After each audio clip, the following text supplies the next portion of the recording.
The Indian monsoon. Have you ever questioned yourself that how did the name monsoon derive from? If you have never questioned, then don't worry, here's the answer. The word monsoon derives from the word mosam. The word monsoon also comes from the Arabic word mosim, meaning season.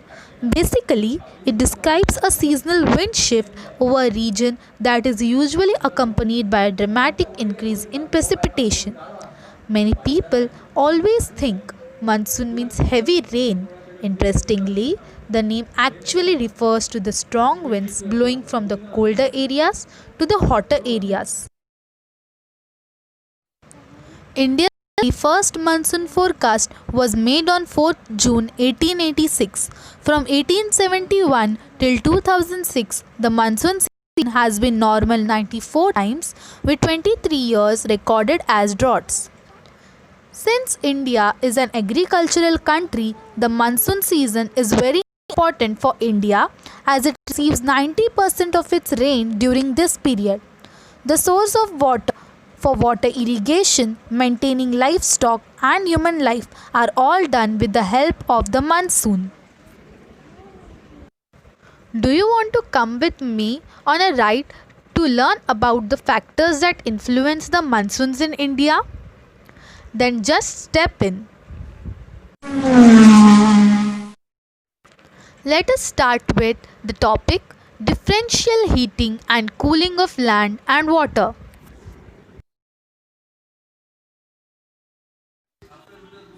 Have you ever been to the beach? As you walk closer to the ocean, the wind usually picks up. Your hair blows in your face and the cool breeze takes the edge off the midday sun. Why is the beach so windy? Don't worry, here's the answer. The answer is differential heating between water and land. Water, like the ocean, has a high specific heat, so it changes temperature slower.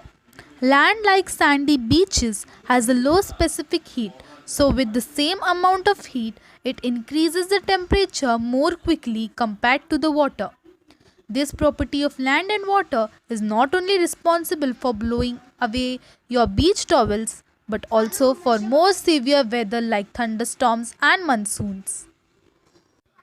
Let's move on to the next topic.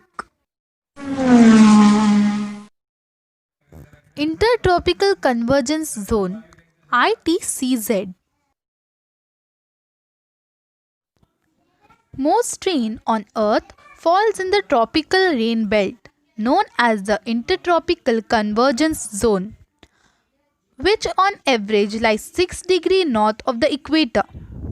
Over the past 15 years, it has become clear that the ITCZ position can shift drastically in response to remote changes. For example, in Arctic ice cover, but current climate models have difficulty simulating the ITCZ accurately, often exhibiting two ITCZs north and south of the equator when in reality there is only one. The monsoon trough is a portion of the intertropical convergence zone in the western Pacific as depicted by a line on a weather map showing the locations of minimum sea level pressure, and as such is a convergence zone between the wind patterns of the southern and northern hemispheres. Let us look into the next topic. High pressure over Madagascar. Have you ever watched the movie Madagascar? Do you know where Madagascar is really located? Madagascar is located in Africa. The presence of high pressure area east of Madagascar, approximately at 20 degrees Celsius over the Indian Ocean, the intensity and position of this high pressure area affect the Indian monsoon as there is a low pressure area created near our country. The Madagascar wind fills the gap. As we have come across Madagascar, let's ride on to Tibetan Plateau. The Tibetan Plateau. The Tibetan Plateau gets intensely heated during the summer, which results in strong vertical air currents and the formation of low pressure over the plateau at about 9 km above the sea level. Let's move back to our country India. Let's explore the jet streams of the Himalayas. Jet streams. Do you know how jet streams are formed? Jet streams form when warm air masses meet cold air masses in the atmosphere. The sun doesn't heat the whole earth evenly, but dramatic temperature differences between the warm and cold air masses can cause jet streams to move at much higher speeds, 250 miles per hour or faster. The movement of westerly jet stream is towards the north of the Himalayas. The tropical easterly jet stream is seen during the summer months over the South Peninsula, India. Do you know?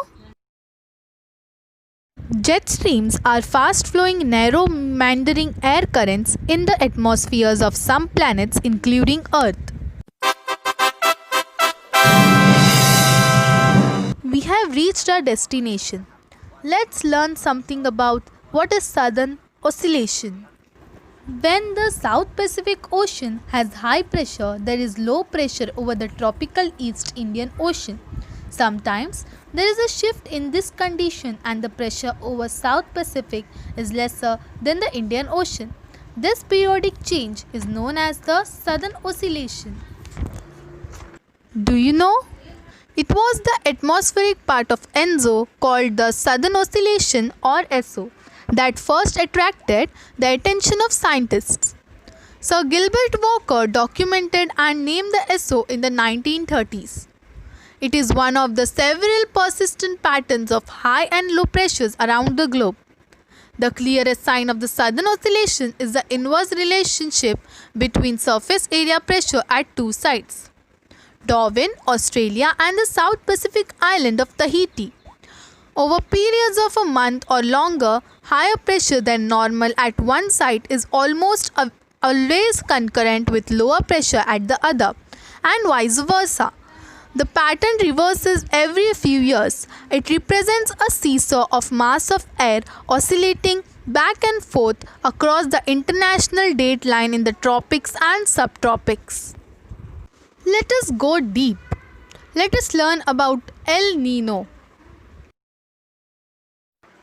El Nino is the warm phase of the El Nino Southern Oscillation (ENSO) and is associated with a band of warm ocean water that develops in the central and east central equatorial Pacific, including the area of the Pacific coast of South America.